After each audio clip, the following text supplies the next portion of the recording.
Salut à tous les amis, ravi de vous retrouver aujourd'hui pour une nouvelle vidéo. J'espère que vous allez bien. Moi ça va super et aujourd'hui on se retrouve pour une nouvelle vidéo dans laquelle on va parler un peu foot et on va parler un peu avis impopulaire. Donc c'est un concept que j'ai vu sur TikTok qui fait pas mal de buzz en ce moment. Voilà, les gens adorent se prêter au jeu et même moi avec mes potes, j'avoue m'y être prêté à maintes reprises. Voilà, en gros, qu'est-ce que c'est les unpopular opinions? C'est tu donnes un avis impopulaire sur le foot. Voilà, je francise un peu le concept, tu donnes un avis impopulaire sur le foot que personne ne pense, qui est un peu tiré par les cheveux et que tu dois argumenter pour expliquer ton postulat, pour expliquer ton point de vue. Et en général, les gens s'insurgent lorsque tu dis ça et en général, c'est quelque chose qui n'est pas admis par la sphère football. Donc on va commencer par le premier avis impopulaire. J'en ai préparé 6. N'hésitez pas à me dire ce que vous en pensez, si vous êtes d'accord, si vous êtes en désaccord. Évidemment, les insultes, etc., c'est pas bien les bienvenus. On est là pour parler de foot, on est là pour s'amuser, même si vous n'êtes pas d'accord, dites-le en commentaire et n'hésitez pas à liker, à vous abonner, merci beaucoup. On commence par le premier avis. Pour moi, Griezmann est le meilleur joueur de l'équipe de France depuis Zidane. Pour moi, c'est incontestable. Zidane a pris sa retraite en 2006 et pour moi, depuis 2006, aucun joueur de l'équipe de France n'a fait ce qu'a fait Antoine Griezmann sous le maillot bleu.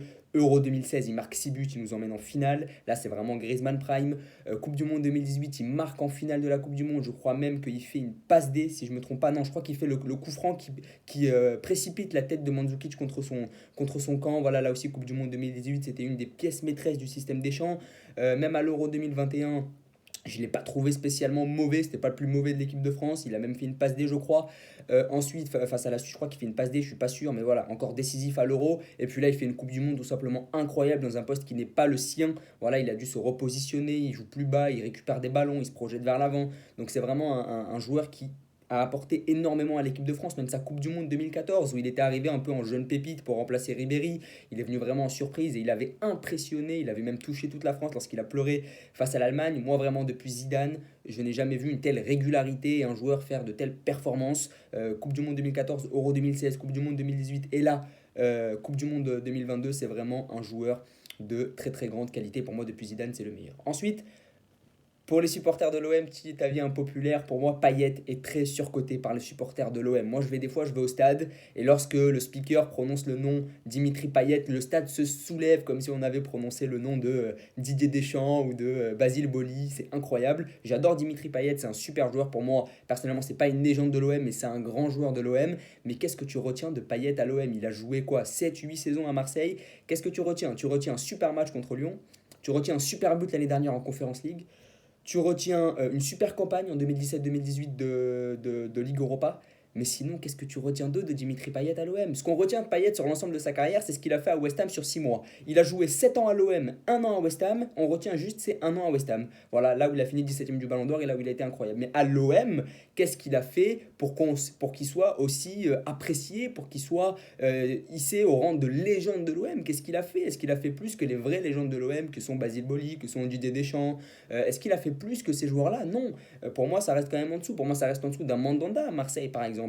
Donc, pour moi, il est surcoté par les supporters de l'OM. Il a fait beaucoup pour le club, ça c'est clair. Il aime vraiment le club, je suis d'accord.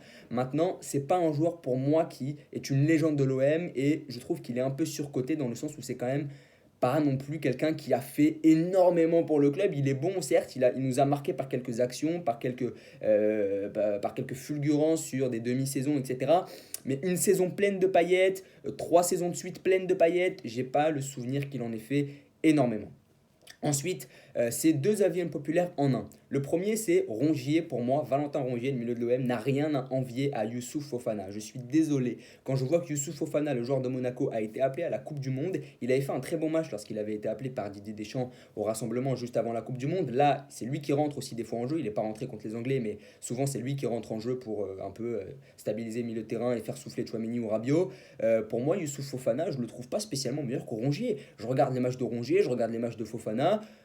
C'est pas Rongier déjà a plus d'expérience en Ligue des Champions. Rongier a des fois été capitaine de l'OM. Rongier a toujours été bon à Marseille. Fofana aussi est très bon à Monaco, mais je l'ai pas vu être capitaine de Monaco très souvent. Je l'ai pas vu jouer beaucoup de matchs de Ligue des Champions avec Monaco. En championnat, j'ai pas l'impression que ce soit non plus un des meilleurs joueurs de Monaco ou que ce soit non plus le meilleur joueur de Monaco. C'est un des meilleurs joueurs de Monaco, mais est-ce que c'est le meilleur joueur de Monaco? Non.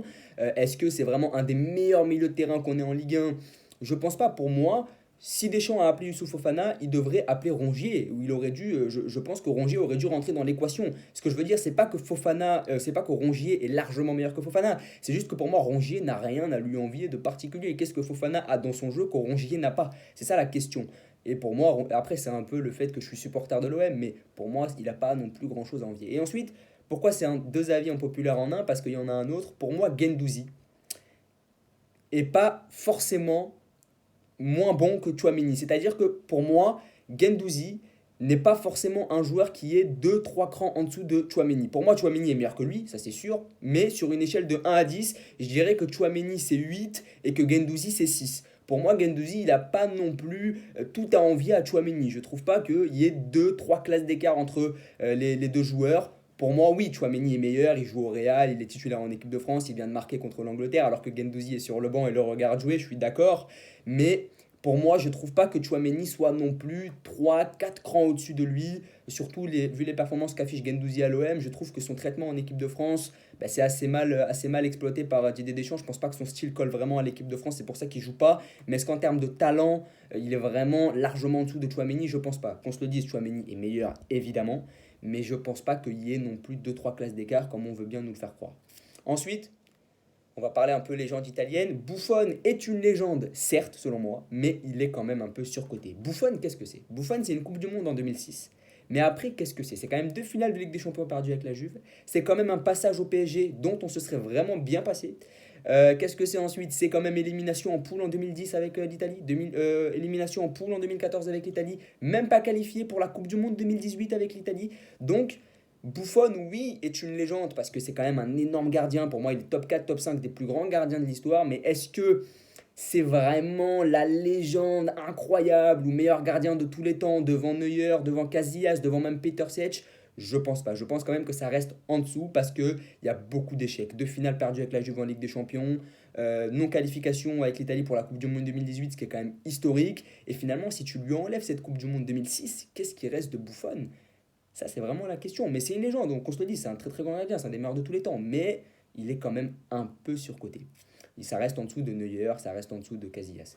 Ensuite, pour moi, Joshua Kimmich, là on se dirige un peu vers l'Allemagne. Joshua Kimmich, qui est un joueur que j'adore, est top 5 des meilleurs milieux du monde sur les 5 dernières années. Et il n'est pas top 5. Quand je dis milieu, ça peut être les 6, ça peut être les 8. Pour moi, il est top 5 des meilleurs milieux du monde sur les 5 dernières années. Donc 2016 jusqu'à, enfin 2016-2017 jusqu'à aujourd'hui. Pour moi, il est top 5 des meilleurs milieux du monde. Et pour moi, il n'est pas cinquième.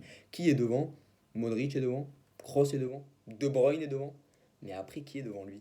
Parce que pour moi, Joshua Kimmich, c'est le 6, le régulateur de jeu de l'une des meilleures équipes du monde, de l'une des équipes qui marque le plus de buts, de l'une des équipes qui nous séduit le plus, de l'une des équipes les plus dominatrices dans le jeu d'Europe. Et pour moi, je suis désolé, c'est un joueur absolument incroyable. Avec l'Allemagne, il a beaucoup de difficultés à l'image de l'équipe, mais avec le Bayern, dans le jeu long, dans le jeu court, frappe de loin, coup de pied arrêté, c'est un joueur ultime. Il peut jouer arrière droit, il peut jouer 6. Pour moi, c'est vraiment le joueur ultime, Kimmich. Et je suis désolé, pour moi, c'est top 5 des meilleurs milieux du monde. Après, comme il joue au Bayern, comme le Bayern n'est pas forcément chanceux sur les dernières années en Ligue des Champions, gagne au moins, on le voit un peu moins, mais pour moi, c'est énorme ce que fait Kimmich. Et pour moi, il est top 5 des meilleurs milieux du monde sur les 5 dernières années. Et pour moi, il n'est pas cinquième.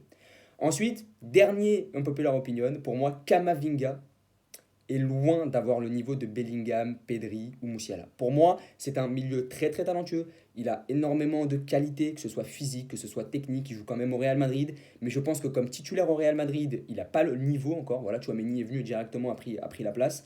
Pour moi, il a beaucoup de talent, mais c'est quand même un cran, voire deux crans en dessous de Bellingham, de Pedri, de Musiala, même de Gavi. Pour moi, ça reste en dessous quand même. C'est un joueur qui a été très bon l'année dernière quand il est rentré en Ligue des Champions, notamment sur les fins de match. Mais en tant que titulaire, etc., quand je vois que les autres le sont, Bellingham est titulaire à Dortmund, Pedri est titulaire au Barça, certes, il y a moins de concurrence, je suis d'accord dans ces clubs-là, mais pour moi, en termes de talent pur, talent brut, ça reste quand même en dessous d'un Bellingham, ça reste quand même en dessous d'un Pedri. Alors que nous, en tant que Français, on aimerait évidemment qu'il soit le plus talentueux. Moi, ça me fait mal qu'il ne soit pas à la hauteur, selon moi, de ces joueurs-là. Mais pour moi, ça l'est pas vraiment. Et je pense que ça reste, c'est très très fort, mais ça reste quand même un cran en dessous. Donc voilà, n'hésitez pas à me dire ce que vous en pensez, à vous abonner, à liker, à partager. Merci beaucoup, bonne journée.